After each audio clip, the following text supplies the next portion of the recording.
नमस्कार, मैं हूं ब्रह्मदत्त दुबे। आप सागर एक्सप्रेस न्यूज के साथ हैं। इस वक्त हम लगातार काउंटिंग की अपडेट बता रहे हैं। मध्य प्रदेश में कुछ रिजल्ट बिल्कुल क्लियर है। दिग्विजय सिंह चुनाव लगभग हार रहे हैं, 60,000 वोटों से पीछे है। ज्योतिरादित्य सिंधिया जो है 4,30,000 वोटों से लगभग चुनाव जीत चुके हैं। 5 लाख से ऊपर शिवराज सिंह चौहान है, अभी रिजल्ट परिणाम नहीं आया है। बीडी शर्मा 4,75,000 से चुनाव में आगे है। तकरीबन ये पूरा स्टैंड 2,75,000 के करीब जो है दमोह लोकसभा में भाजपा आगे है और 3,40,000 के करीब जो है सागर लोकसभा में गुड्डू राजा आगे। फिलहाल मध्य प्रदेश में 29 में से 29 क्लीन स्वीप करती भाजपा दिख रही है। इन तमाम चीज़ों के बीच में जो सत्ता और प्रधानमंत्री की कुर्सी को जाने का जो रास्ता है वो शायद उत्तर प्रदेश है। और उत्तर प्रदेश ने जता दिया, जहां राम मंदिर के सहारे भाजपा सरकार बनाना चाहती थी वहां ब्रेक लगता दिखाई दे रहा है। निश्चित तौर पर एक बैसाखी की सरकार बनती दिखाई दे रही है। स्पष्ट जो है बहुमत किसी भी दल को नहीं मिला है, इसलिए स्पष्ट होता है कि जो बैसाखी की सरकार होगी वो शायद देश उतने अच्छे से न चला पाए जितना अच्छा स्वतंत्र रूप से कोई दल सत्ता में आता है जब सरकार चलाता है। फिलहाल प्रधानमंत्री अब नरेंद्र मोदी बने या नहीं बनेंगे इस पर संशय बरकरार है। और संशय इसलिए बरकरार है क्योंकि अब जो उनके घटक दल हैं, जैसे जेडीयू, जो नीतीश कुमार जो बिहार के मुख्यमंत्री हैं, टीडीपी चंद्रबाबू नायडू आंध्र प्रदेश के मुख्यमंत्री जो बनने जा रहे हैं, इन तमाम चीज़ों के बीच में जो है अब ये तय करेंगे कि नरेंद्र मोदी प्रधानमंत्री बनते हैं या नहीं बनते। क्योंकि अब पहली बार घटक दलों को ये मौका मिला है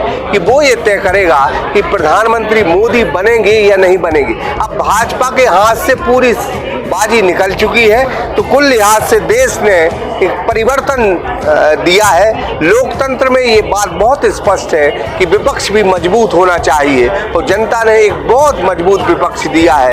जब विपक्ष मजबूत होता है, जब सरकारें ठीक से काम करती हैं। लगता है कि जो विपक्ष आरोप लगाती रही कि अराजकता का माहौल रहा, ईडी और सीबीआई का नाजायज दुरुपयोग हुआ, राम मंदिर के सहारे वोट मांगी गई, हिंदू मुस्लिम में विवाद कराने की स्थिति रही, मथुरा जैसे मुद्दों को उठाया गया, अयोध्या राम मंदिर जैसे मुद्दों पर चुनाव लड़ा गया, बेरोजगारी और महंगाई एक बहुत बड़ा मुद्दा था, उसको अनदेखा किया गया। कुल लिहाज से ये अब तय होता दिखाई दे रहा है और जनता ने क्या फैसला दिया है ये तो आपके सामने है। फिलहाल टीवी स्क्रीन जो बता रही हैं तो उसमें 294 में एनडीए जो उसका गठबंधन है वो आगे है और 233 सीट पर इंडिया गठबंधन है। तो कुल लिहाज से अभी भी 19 सीटें ऐसी हैं, 19-20 जो निर्दलीय हैं, उन पर कौन बाजी मारता है, वो किस तरफ रुख करेंगे ये तो आने वाला वक्त बताएगा। फिलहाल एनडीए को बहुमत है। अब एनडीए अपने घटक दलों के साथ क्या प्रधानमंत्री को कुर्सी देगा या ये कहेगा कि अब कोई और प्रधानमंत्री बनना चाहिए, क्योंकि सब कुछ अब ये तय करेंगे टीडीपी और जेडीयू यानी नीतीश कुमार और चंद्रबाबू नायडू और छोटे छोटे घटक दल ये तय करेंगे कि देश के प्रधानमंत्री नरेंद्र मोदी बनते हैं या नहीं बनते। विपक्ष जो इंडिया गठबंधन है उसने भी बातचीत करना शुरू कर दिया है। शरद पवार ने जो है महाराष्ट्र के पूर्व मुख्यमंत्री ने भी जो है चंद्रबाबू नायडू से बात की है।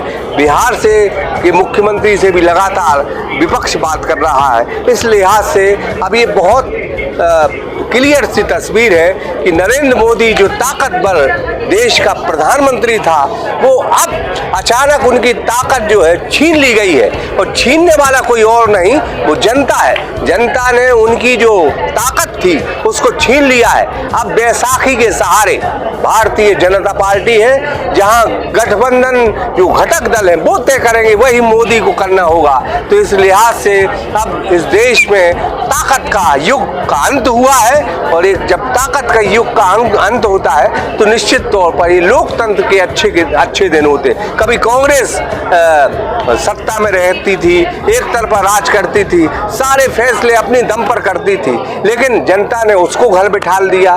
मोदी के बारे में भी यही कहा जाता रहा कि मोदी सब कुछ निर्णय लेते हैं, अमित शाह सब निर्णय लेते हैं, लेकिन अब ऐसा नहीं होगा।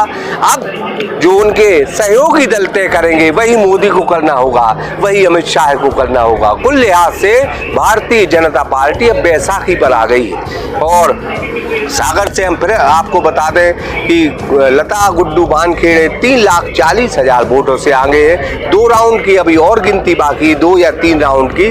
बीना में अभी 3 राउंड बाकी हैं, कई जगह 1 राउंड बाकी है, कई जगह 2 राउंड बाकी है। तो एक बड़ी जीत की ओर जो है लता गुड्डू वानखेड़े आगे चल रही हैं। वहीं 3 लाख के करीब जो है दमोह लोकसभा की बड़ी जीत हो सकती है। 4.25 लाख के करीब जो है बीडी शर्मा लगभग चुनाव जीत रहे हैं। और सबसे बड़ी जीत अगर मध्य प्रदेश में किसी की हो रही है तो वो पूर्व मुख्यमंत्री शिवराज सिंह चौहान है, जो तकरीबन 6 लाख वोटों से जीत की ओर अग्रसर है। जितेंद्र श्रीवास के साथ ब्रह्मदत्त दुबे, सागर एक्सप्रेस न्यूज, सागर। रोहित मोबाइल मकरोनिया का सबसे बड़ा मोबाइल शोरूम, जहां आपको मिलेंगे थोक एवं कम रेट पर मोबाइल। तो आधार कार्ड लाएं और 5 मिनट में मोबाइल ले जाएं। हमारा पता है खाद गोदाम के बाजू से, मकरोनिया चौराहा, सागर।